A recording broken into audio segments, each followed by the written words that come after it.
Morning. நம்ம இப்போ வந்து டேட்டா ஸ்ட்ரக்சர்ஸ் பார்க்குறோம். டேட்டா ஸ்ட்ரக்சரில் ஸ்டாக் அப்படிங்கிறது ஒரு type of data structure. Data structure பார்த்தீங்க அப்படின்னா நம்மளோட டேட்டானாவே நமக்கு எல்லாருக்கும் தெரியும். டேட்டமோட ஃப்ளூரல் தான் டேட்டான்னு சொல்லுவோம். டேட்டா அப்படிங்கும்போது நம்ம கலெக்ட் பண்ணுற இன்ஃபர்மேஷன்ஸ் வந்து நம்ம அனலைஸ் பண்ணி ஒரு ஸ்ட்ரக்சராக வச்சோம் அப்படின்னா தான் நமக்கு தேவையான இன்ஃபர்மேஷன் டக்குன்னு எடுக்க முடியும். நம்ம ஒரு ரூமே இருக்குது அப்படின்னா கூட நமக்கு தேவையான திங்ஸ் எல்லாம் அரேஞ்ச் பண்ணி வச்சிருக்கும் போது எடுக்கிறது ஈஸி. அப்படியே குப்பை மாதிரி குவியலாக போட்டுருந்தோம்னா எடுக்கிறது கஷ்டம். அதனால எதுவுமே வந்து ஒரு ஸ்ட்ரக்சராக என்ன பண்ணி வைப்பாங்க, அடுக்கி வைப்பாங்க. அதே மாதிரி டேட்டாஸ்லையுமே டேட்டா பேஸில் என்ன பண்ணுவாங்க அப்படின்னா ஸ்ட்ரக்சர்ஸாக அரேஞ்ச் பண்ணி வைப்பாங்க. இதில் நிறைய டேட்டா ஸ்ட்ரக்சர்ஸ் இருக்குது. லீனியர் ஃபங்க்ஷன்ஸ் இருக்குது, நான் லீனியர் ஃபங்க்ஷன்ஸும் இருக்குது. லீனியர் ஃபங்க்ஷனில் பார்த்தீங்கன்னா அரே, லிங்க், லிஸ்ட்டு, ஸ்டாக்கு, கியூன்னு இருக்குது. நான் லீனியரில் வந்து கிராஃபும் ட்ரீயும் இருக்குது சொல்லலாம். இப்போ இது என்ன பண்ணுவாங்க, ஸ்டாக்கு அரேலெல்லாம் வந்து லைனாக அடுக்கி வைப்பாங்க. அதே மாதிரி ஸ்டாக் வந்து ஒரு லீனியர் டேட்டா ஸ்ட்ரக்சர். இந்த டேட்டா ஸ்ட்ரக்சர் நம்ம என்ன பார்க்க போகிறோம், ஸ்டாக்கை யூஸ் பண்ணி ஸ்டாக்கோட அப்ளிகேஷன்ஸில் நம்ம எக்ஸ்பிரஷன்ஸை எப்படி கன்வெர்ட் பண்ணுறது, என்னென்ன எக்ஸ்பிரஷன்ஸ் இருக்குது, அந்த எக்ஸ்பிரஷன்ஸை எப்படி நம்ம கன்வெர்ட் பண்ண போகிறோம் அப்படிங்கிற அந்த அப்ளிகேஷன்ஸ் தான் நம்ம பார்க்க போகிறோம். எக்ஸ்பிரஷனை கன்வெர்ட் பண்ணுறது எப்படி, எக்ஸ்பிரஷன்ஸ்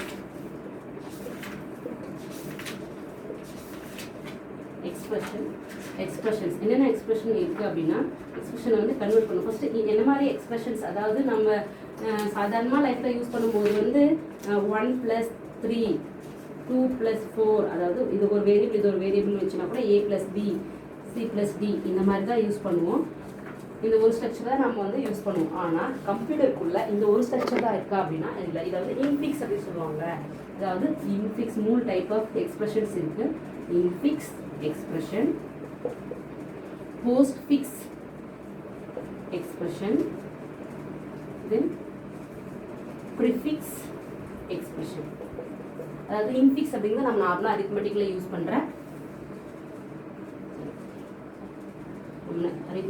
பண்ணுற ஸ்ட்ரக்சர் தான் இன்ஃபிக்ஸ். அதாவது ஆப்ரேட்டர், அதாவது வேரியபிள்ஸை ஆப்பரண்ட் அப்படின்னும் இந்த சிம்பிள்ஸை வந்து அரித்மெட்டிக் சிம்பிள்ஸை வந்து ஆப்ரேட்டர் அப்படின்னும் சொல்லுவாங்க. 2 ஆப்ரண்டுக்கு உள்ள ஒரு ஆப்ரேட்டர் வந்துச்சு அப்படின்னா, அதாவது ஆப்ரண்டுக்கு உள்ள நடுவில் ஆப்ரேட்டர்ஸ் வந்தால் அது வந்து இன்ஃபிக்ஸ் ஸ்ட்ரக்சரு. அதுவே வந்து ஆப்ரண்டுக்கு அப்புறமா ஆப்ரேட்டர் வருது அப்படின்னா வந்து போஸ்ட் ஃபிக்ஸ். ஆப்ரேட்டர் பின்னாடி போயிடுச்சுன்னா போஸ்ட் ஃபிக்ஸ். அதுவே ஆப்ரேட்டர் முன்னாடி போட்டு ஆப்ரேட்டர்ஸ் ரெண்டையும் பின்னாடி போட்டோம்னா அது வந்து ப்ரிஃபிக்ஸ். ஓகேவா? அதாவது இன்ஃபிக்ஸ் அப்படிங்கும்போது 2 வேரியபிள் 2 ஆப்ரண்டுக்கு நடுவில் ஆப்ரேட்டர் வரும். போஸ்ட் ஃபிக்ஸ் அப்படிங்கும்போது பின்னாடி ஆப்ரேட்டர் போயிட்டு 2 வேரியபிள் முன்னாடி நிற்கும் ஆப்ரண்டு.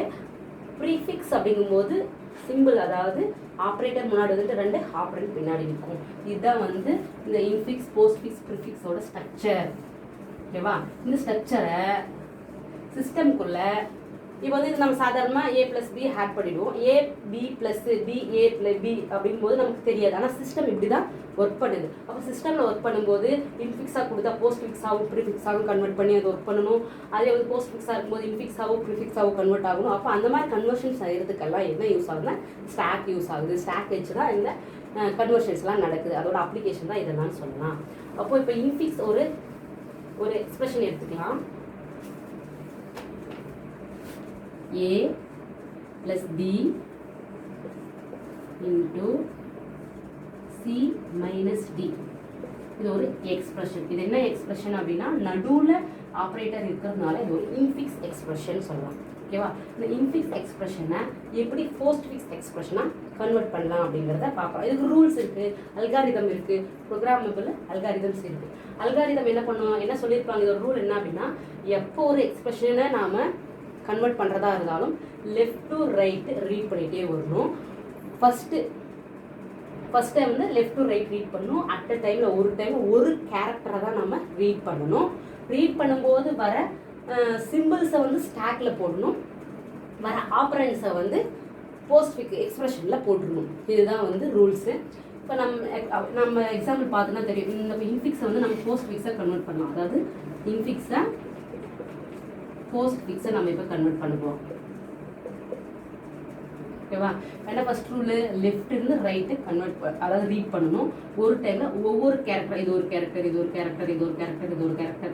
அப்போ ஒவ்வொரு கேரக்டராக தான் நம்ம என்ன பண்ண போகிறோம், ரீட் பண்ண போகிறோம். ரீட் பண்ணும்போது சிம்பிள்ஸ் வந்துச்சுன்னா இந்த பேக்கெட்டு ப்ளஸ்ஸு இது ஆஸ்ட்ரிக்கு மைனஸ் இது எல்லாமே வந்து என்னது சிம்பிள்ஸ். ஏபிசிடி அப்படிங்கிறது ஆப்ரண்ட். ஓகேவா? ஆப்ரண்ட்ஸ் வந்துச்சுன்னா போஸ்ட் ஃபிக்ஸ் அவுட்புட்டில் போட்டுடணும். என்னது சிம்பிள்ஸ் வந்துச்சுன்னா ஸ்டாக்ல வச்சுக்கணும். ஸ்டாக்ல வந்து இருக்கிற ஆப்ரேட்டர்ஸோட ப்ரிசிடென்ஸையும் அசோசியேட்டிவிட்டியும் பார்க்கணும். ப்ரிசிடென்ஸ் அண்ட் அசோசியேட்டிவிட்டினா என்ன அப்படின்னு பார்த்தீங்கன்னா ஃபர்ஸ்ட் அது பார்த்துடலாம். ப்ரிசிடென்ஸ் அண்ட் அசோசியேட்டிவிட்டின்னு சொல்லுவாங்க. அதாவது அரித்மெட்டிக் ஆப்ரேட்டர்ஸ் மட்டும் நம்ம பார்த்தோம்னா இந்த எக்ஸ்போனன்ட்னு சொல்லுவோமா, multiplication, division and modulo division, இது மூணும் வந்து ஒரு பிரியாரிட்டி, இதுக்கு ஒரு பிரியாரிட்டி, இதுக்கு ஒரு பிரியாரிட்டி, ப்ளஸ் மைனஸ், இது வந்து ப்ரிசிடென்ஸ் அப்படின்னு சொல்லுவாங்க. இப்போ இந்த சிம்பிள்ஸ்லாம் வருது. இப்போ ஆஸ்ட்ரிக்கும் ஏ, ஆஸ்ட்ரிக் B plus A plus C இந்த மாதிரி வருதுன்னா இல்லை எதை ஃபர்ஸ்ட் செய்யணும் எதை செகண்ட் செய்யணும், அதுக்கு தான் இந்த ப்ரிசிடென்ஸ் வந்து ஃபாலோ பண்ணுவாங்க. ஹை ப்ரியாரிட்டி எதுக்கு இருக்கோ அதை ஃபர்ஸ்ட் செய்யணும், லோ ப்ரியாரிட்டி எது இருக்கோ அதை செகண்ட் செய்யணும். இதே வந்து இப்போ இந்த எக்ஸிபியூஷனில் வந்து நம்ம மேக்ஸிமம் வந்து ப்ராக்கெட் யூஸ் பண்ணோம்னா ப்ராக்கெட்குள்ளே இருக்கிறத ஃபர்ஸ்ட் செய்வோம். ப்ராக்கெட்குள்ளே இருக்கிறதுக்கு ப்ரிசிடென்ஸ் ஜாஸ்தி, ப்ரியாரிட்டி ஜாஸ்தி. இங்கே எந்த என்னது ப்ராக்கெட்ஸுமே இல்லை. அப்போ நீங்கள் எதை செய்வீங்க ஃபர்ஸ்ட் இது வந்து ஏக்கு 1, பிக்கு 2, சிக்கு 3 அப்படின்னு போட்டிங்க அப்படின்னா 1 × 2 2 + 3 5ன்னு வரும். அது இப்படி 2யும் 5யும் ஆட் பண்ணிவிட்டு 2 ஒரே தான் சார் 2 போட்டு 2 2 4 ஆயிடுமா?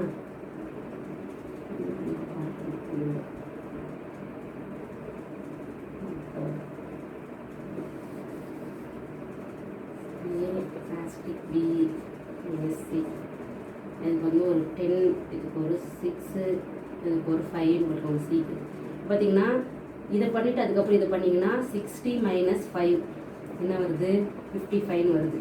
அதுவே வந்து 6 - 5 ஃபஸ்ட்டு போட்டிங்கன்னா 1 × 10 10ன்னு வரும்.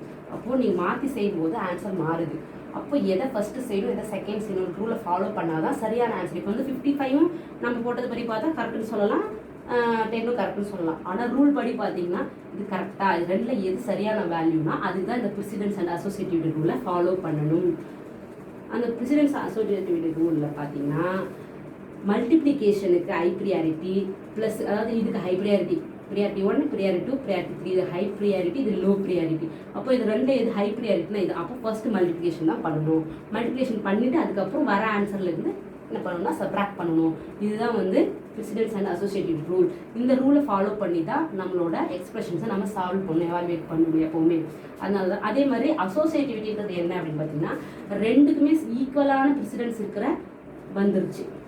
இப்போ மல்டிப்ளிகேஷனுக்கும் டிவிஷனுக்கும் ஒரே ப்ரிசிடென்ஸ் தான், ரெண்டுக்குமே ஈவனாக ஒரே ப்ரியாரிட்டி தான். அப்போ எதை ஃபஸ்ட்டு செய்வீங்க, இதை செய்வீங்களா இதை செய்வீங்களா? மாற்றி செஞ்சால் இங்கேயுமே என்ன பண்ணோம் வேல்யூஸ் மாறும். அப்போ எதை செய்யணும் அதுக்கு தான் அசோசியேட்டிவிட்டின்னு சொல்லுவாங்க. அதாவது left to right, right to left அப்படின்னு சொல்லிட்டு ரெண்டு அசோசியேட்டிவிட்டி இருக்குது. இங்கே இந்த அரித்மெட்டிக்கு லெஃப்ட் டு ரைட் அப்படிங்கிற அசோசியேட்டிவிட்டி தான் கரெக்ட். அப்போ லெஃப்ட் டு ரைட்டும் போது ஃபர்ஸ்ட் மல்டிப்ளை பண்ணணும், அதுக்கப்புறம் டிவிஷன் பண்ணணும். இந்த ரூல் படி தான் நம்ம எக்ஸ்பிரஷன்ஸ் எல்லாமே வந்து எக்ஸிக்யூட் ஆகுது. அப்போ இங்கே வந்து நம்ம என்ன பண்ண போகிறோம், இப்போ இன்ஃபிக்ஸ் எக்ஸ்பிரஷனாக போஸ்ட் ஃபிக்ஸாக மாற்ற போகிறோம். இப்போ ஃபர்ஸ்ட் என்ன பண்ணுறாங்க அப்படின்னா நம்ம ரீட் பண்ணுறது இன்புட்டாக என்ன வருது, ஸ்டாக்ல என்ன போட போகிறோம், அவுட்புட்டாக நமக்கு போஸ்ட் ஃபிக்ஸ் வரணும். இன்புட்டில் இன்ஃபிக்ஸில் இருக்கிறத ரீட் பண்ண போகிறோம், அவுட்புட்டில் நமக்கு வந்து போஸ்ட் ஃபிக்ஸாக ரிசல்ட்டு கிடைக்கணும். இப்போ ஃபர்ஸ்ட் வந்து ஓப்பன் பேராந்திசிஸ் வருது, ஓப்பன் பேராந்திசிஸ் வருது சிம்பிள், அப்போ ஸ்டாக்ல போட்டுடணும், அவுட்புட்டு எம்டியாக இருக்கும். அடுத்து ஏவை ரீட் பண்ணுது, ஏ ரீட் பண்ணும்போது அது வந்து ஒரு ஆப்ரண்ட், அதனால இங்கே இதுவே இருக்கும், இங்கே ஏன்னு வந்துடும். அடுத்து ப்ளஸ்ஸை ரீட் பண்ணணும், ப்ளஸ்ன்றது ஒரு சிம்பிள்னால ஸ்டாக்ல போட்டு ஏற்கனவே ஓப்பன் பேராந்திசிஸ் இருக்குது, ப்ளஸ் அப்படிங்கிற சிம்பிளை ஸ்டாக்ல போட்டுக்கோம். அப்போ ஏன்றது அவுட்புட்டில் அப்படியே இருக்குது. அடுத்து என்ன ரீட் பண்ணணும், பியை ரீட் பண்ணணும். பியை ரீட் பண்ணும்போது பி வந்து ஒரு ஆப்பரண்ட் அப்படிங்கிறதுனால ப்ளஸ்ஸு ஓப்பன் பேராந்திசிஸ் ஸ்டாக்லேயே இருக்கும், இது வந்து ஸ்டாக் அப்படி வச்சுக்கோங்க, ஸ்டாக்லேயே இருக்கும். இங்கே வந்து ஏ அடுத்து பி அப்படிங்கிறது வந்துடும். அடுத்து பார்த்தீங்கன்னா க்ளோஸ் பேராந்திசிஸ் வந்திருக்கு. க்ளோஸ் பேராந்திசிஸ் வந்துச்சு அப்படின்னா க்ளோஸ் பேராந்திசிஸ் வரும்போது முக்கியமாக போஸ்ட் ஃபிக்ஸ்லையும் சரி ப்ரிஃபிக்ஸ்லையும் சரி இன்ஃபிக்ஸில் மட்டும்தான் இந்த ஓப்பன் பேராந்திசிஸ்க்குள்ள ஆப்ரேட்டர் ஆப்ரண்ட்ஸும் இருக்கும். போஸ்ட் ஃபிக்ஸ்லையும் ப்ரிஃபிக்ஸ்லையும் என்னது ஓப்பன் க்ளோஸ் பேராந்திசிஸ் வரக்கூடாது. அதனால இங்கே வந்து க்ளோஸ் ஆனதுமே இங்கே ஓப்பன் இருக்குது, இங்கே க்ளோஸ் இருக்குது, அதுக்கு நடுவில் இருக்கிற எல்லாத்தையுமே தூக்கி வெளியே போட்டுரும். அப்போது இது க்ளோஸ் வந்ததும் ஸ்டாக் வந்து பாப் ஆகிடும், எம்டியாக இருக்கும், இருக்கிறது எல்லாத்தையும் வெளியே போட்டுரும், பேராந்திசிஸ் போடக்கூடாது, ஏபி ப்ளஸ்ன்னு வந்துடும். ஓகேவா? அப்போ இது வரைக்கும் ரீட் பண்ணியாச்சு. அதுக்கப்புறம் பார்த்தீங்க அப்படின்னா அடுத்து ஆஸ்ட்ரிக் வருது. ஆஸ்ட்ரிக் வந்து என்னது? ஆப்ரேட்டர். அதனால ஸ்டாக் இப்போ எம்டியாக இருக்குது, அங்கே ஒரு ஆஸ்ட்ரிக் வந்துருச்சு. அவுட்புட்டில் ஏபி ப்ளஸ்ன்னு இருக்குது. ஓகேவா? அடுத்து பார்த்தீங்கன்னா ஓப்பன் பேராந்திசிஸ் வருது. ஓப்பன் பேராந்திசிஸ் ஏற்கனவே இங்கே வந்து ஆஸ்ட்ரிக் இருக்குது, ஓப்பன் பேராந்திசிஸ் வந்துருச்சு. அடுத்து ஏபி ப்ளஸ் அப்படியே இருக்குது. அடுத்து பார்த்தீங்கன்னா சிங்கிறது ஆப்ரண்ட், அதனால ஸ்டாக்ல இருக்கிறது அப்படியே இருக்குது. இங்கே ஏபி ப்ளஸ் சின்னு வந்துருச்சு. அடுத்து மைனஸ்ன்றது ஒரு ஆப்ரேட்டர், ஸோ ஸ்டாக்ல போடணும். ஆஸ்ட்ரிக் ஓப்பன் பேராந்திசிஸ் மைனஸ்க்கு அப்புறம் பார்த்தீங்கன்னா இங்கே அவுட்புட்டில் அப்படியே தான் இருக்கும், ஏபி ப்ளஸ் சின்னு இருக்கும். அடுத்து டி ரீட் பண்ணுறாங்க. டி ரீட் பண்ணும்போது இது வந்து ஆப்பரண்ட் அப்படிங்கிறது தான் அவுட்புட் போயிடும். ஸ்டாக்ல இருக்கிறது அப்படியே ஸ்டாக்ல தான் இருக்கும், ஏபி ப்ளஸ் சி டி வந்துடும். அடுத்து என்ன வருது அப்படின்னா இங்கே க்ளோஸ் பேராந்திசிஸ் வந்துச்சு. க்ளோஸ் பேராந்திசிஸ் வந்தால் என்ன சொன்னால் ஏற்கனவே இங்கே சொன்ன மாதிரி தான் ஓப்பன் பேராந்திசிஸ்க்கு நடுவில் என்னென்னா ஆப்ரேட்டர்ஸ் இருக்கோ அது எல்லாத்தையும் தூக்கி வெளியே போட்டுரும். இப்போ இங்கே வந்து ஓப்பன் பேராந்திசிஸ்க்கு நடுவில் என்ன இருக்குன்னா மைனஸ் மட்டும் தான் இருக்குது, ஆஸ்ட்ரிக் வந்து கீழே இருக்குது, அதனால ஆஸ்ட்ரிக் அப்படியே இருக்கும். இந்த ரெண்டு பேராந்திசிஸ்க்கு நடுவில் இருக்கிறது மட்டும் வெளியே போயிடும். இங்கே என்ன இருக்குன்னா ஆஸ்ட்ரிக் அப்படியே இருக்கும், ஏபி ப்ளஸ் சிடி மைனஸ்ன்னு வந்துடும். அடுத்து இப்போ ஆஸ்ட்ரிக் மட்டும் தான் இருக்குது, இங்கே ரீட் பண்ணி முடிச்சிருச்சு, எம்டி ஆகிடுச்சு. அப்போ இங்கே எதுவும் எம்டி ஆனதுனால கடைசியாக ஸ்டாக்ல இருக்க எல்லாத்தையுமே வெளியே எடுத்துரும், பாப் பண்ணிவிடும். அப்போ என்ன ஆகும்? AB plus CD minus asterisk. இதுதான் வந்து இந்த இன்ஃபிக்ஸ் எக்ஸ்பிரஷனோட போஸ்ட்ஃபிக்ஸ் எக்ஸ்பிரஷன் அவுட்புட் என்னன்னு பார்த்தீங்கன்னா இதுதான் என்ன இருக்கும், AB plus CD minus asterisk அப்படிங்கிறது தான் வந்து இங்கே போஸ்ட்ஃபிக்ஸ் எக்ஸ்பிரஷன். இன்ஃபிக்ஸை வந்து போஸ்ட்ஃபிக்காக கன்வெர்ட் பண்ணிட்டோம். எதை யூஸ் பண்ணியிருக்கோம்னா ஸ்டாக் யூஸ் பண்ணியிருக்கோம், அதனால தான் இது ஸ்டாக்கோட அப்ளிகேஷன் அப்படின்னு சொல்லியிருக்கோம். ஓகேவா?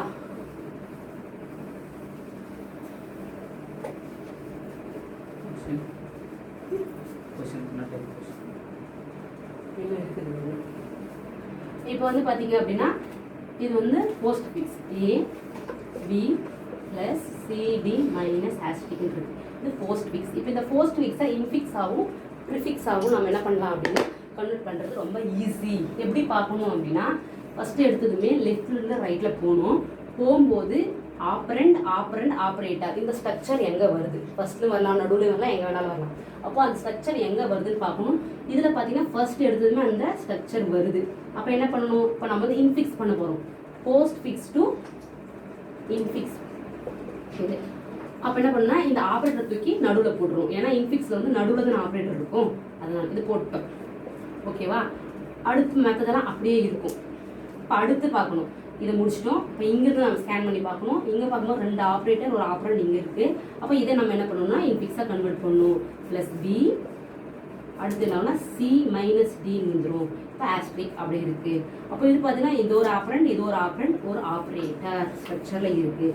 அப்போது A plus B asterisk C minus D. அப்போ இந்த ஃபார்மேட் நமக்கு கிடைச்சிருச்சு. அப்போ இன்ஃபிக்ஸை போஸ்ட்ஃபிக்காக மாற்றும்போது ஸ்டாக் யூஸ் பண்ணி இந்த போஸ்ட்ஃபிக்ஸ் எக்ஸ்பிரஷன் நமக்கு கிடைச்சது. இந்த போஸ்ட்ஃபிக்ஸ் எக்ஸ்பிரஷன் சிம்பிளாக என்ன பண்ணலாம், இன்ஃபிக்ஸை நம்ம கன்வெர்ட் பண்ணிடலாம். இதுவே ப்ரீஃபிக்ஸாகவும் நம்ம என்ன பண்ணலாம்னா கன்வெர்ட் பண்ணலாம். எப்படின்னு பார்த்தீங்கன்னா AB plus CD minus asterisk அப்படிங்கிறது வந்து போஸ்ட்ஃபிக்ஸ் கன்வர்ஷன், அதாவது போஸ்ட்ஃபிக் எக்ஸ்பிரஷன். இது ப்ரிஃபிக்ஸாக மாற்றும்போது என்ன பண்ணலாம், இன்ஃபிக்ஸ் பண்ணும்போது என்ன பண்ணுறோம், ஆப்ரண்ட் தூக்கி நடுவில் போடுற மாதிரி இங்கே அதே மாதிரி ரூல் படி ஆப்ரண்ட் ஆப்ரேட்டர் அப்படின்னு பார்க்கும்போது அந்த மாதிரி லெஃப்ட்லேருந்து பார்த்துட்டே போகணும். அந்த ஸ்ட்ரக்சர் எங்கே வருதோ அந்த ஆப்ரேட்டர் தூக்கி முன்னாடி போடணும். இங்கே வந்து நடுவில் போடுறோம், அங்கே வந்து முன்னாடி போடணும். அப்போ இந்த ஸ்ட்ரக்சர் இங்கே வந்துருக்கு இல்லையா, இது வந்து ஒரு ஆப்ரேட்டர், அதாவது வேரியபிள் சிம்பிள். அப்போ அந்த சிம்பிளை தூக்கி முன்னாடி போட்டால் ப்ரிஃபிக்ஸு. இப்போ ப்ளஸ் ஏபி இதை முடிச்சிட்டோம். அடுத்து பார்க்கணும், அது மற்றதெல்லாம் அப்படியே இருக்கும். இதை முடிச்சிட்டோம். அடுத்து இதை பார்க்கணும், இதை பார்க்கும்போது இதை பார்க்குறோம். இதை பார்த்தீங்கன்னா என்ன ஆகும், ப்ளஸ் ஏபி அப்படியே இருக்கும், ஏன்னா நம்ம கன்வெர்ட் பண்ணிட்டோம். அடுத்து மைனஸ் முன்னாடி போட்டு சிடின்னு போடணும். இப்போ ஆஸ்ட்ரிக் இருக்குது. இப்போ பார்த்தீங்கன்னா இது ஒரு ஆப்ரண்ட், இது ஒரு ஆப்ரேட்டர், நம்ம கன்வெர்ட் பண்ண ஆப்ரண்ட்ஸ், இங்கே ஒரு ஆப்ரேட்டர் இருக்குது. இதை தூக்கி முன்னாடி போடணும். Asterisk plus A B minus C D. இதுதான் வந்து என்னது அப்படின்னா இந்த போஸ்ட்ஃபிக்ஸ் எக்ஸ்பிரஷனோட இன்ஃபிக்ஸ், இது போஸ்ட்ஃபிக் எக்ஸ்பிரஷனோட ப்ரிஃபிக்ஸ் எக்ஸ்பிரஷன் இது கன்வெர்ட் பண்ணுறோம். இன்ஃபிக்ஸை வந்து போஸ்ட்ஃபிக்காக கன்வெர்ட் பண்ணும்போது ஸ்டாக் யூஸ் பண்ணியிருக்கோம். இந்த மாதிரி ஒரு இன்ஃபிக்ஸாவோ போஸ்ட் ஃபிக்ஸாவோ ப்ரிஃபிக்ஸாவோ எதுவாக வேணாலும் கொடுத்துட்டு மற்ற எதுவாக வேணாலும் நமக்கு கன்வெர்ட் பண்ண சொல்லுவாங்க. கொஷின்ஸ் எப்படி கேட்பாங்க அப்படின்னு பார்த்தீங்கன்னா, இந்த மாதிரி ஏதாவது ஒரு டைப் ஆஃப் எக்ஸ்பிரஷன் கொடுத்துருவாங்க. இன்ஃபிக்ஸு, போஸ்ட் ஃபிக்ஸு, ப்ரிஃபிக்ஸ் கொடுத்துட்டு 4 ஆப்ஷன் கொடுத்துருவாங்க. இந்த கன்வெர்ட் பண்ணி முடியுது இல்லையா, அந்த ரிசல்ட் வர மாதிரி 4 கொடுத்துருவாங்க. நீங்கள் வந்து இந்த எக்ஸ்பிரஷனை போஸ்ட் ஃபிக்காக கன்வெர்ட் பண்ணிங்கன்னா எது வரும், எந்த ஆன்சர் வரும், ப்ரிஃபிக்ஸாக கன்வெர்ட் பண்ணிங்கன்னா எந்த மாதிரி ஆன்சர் வரும் அப்படின்னு கொடுக்கும்போது நம்ம போட்டு பார்த்தா தான் அது எப்படி இருக்குன்னு தெரியும். அதை போட்டு பார்த்து நம்ம ஆன்சரை செலக்ட் பண்ணிக்க வேண்டியது தான். நீங்கள் கிளியராக அதாவது ஒரு 4-5 ப்ராக்டிஸ் பண்ணிட்டீங்க அப்படின்னா பாதமே சொல்லிடலாம் எது போஸ்ட் ஃபிக்ஸ், எது ப்ரிஃபிக்ஸ், எது முன்னாடி வரும், எது பின்னாடி வரும் அப்படின்னு சொல்லிட்டு. சிலதெல்லாம் சின்னதாக மாடிஃபை பண்ணியிருப்பாங்க. இப்போ எதனா பண்ணுவோம் அவசரத்தில் நடுவில் தானே போடணும், இல்லை முன்னாடி தானே போடணும், இந்த ஆப்ஷன் முன்னாடி போடலாம் அப்படின்னு சொல்லிட்டு இப்படியும் ஆப்ஷன் கொடுத்துருப்பான். AB + -CD அப்படிங்கிறத லாஸ்ட்டுக்கு இங்கேயும் விட்டுருப்பான், இல்லைன்னா இங்கே எடுத்துகிட்டு வந்து போட்டிருப்பான். அப்போ நம்ம என்ன பண்ணுவோம், முன்னாடி தான் இருக்குது, ப்ரிஃபிக்ஸ்னால் முன்னாடி இருக்கணும், அப்போ முன்னாடி தான் இருக்குது அப்படின்னு சொல்லிட்டு நம்ம என்ன பண்ணக்கூடாது, அவசரப்படக்கூடாது. பொறுமையாக இந்த கொஷனுக்கு அதாவது கன்வெர்ட் பண்ணி பார்த்து ஆன்சர் போடணும்.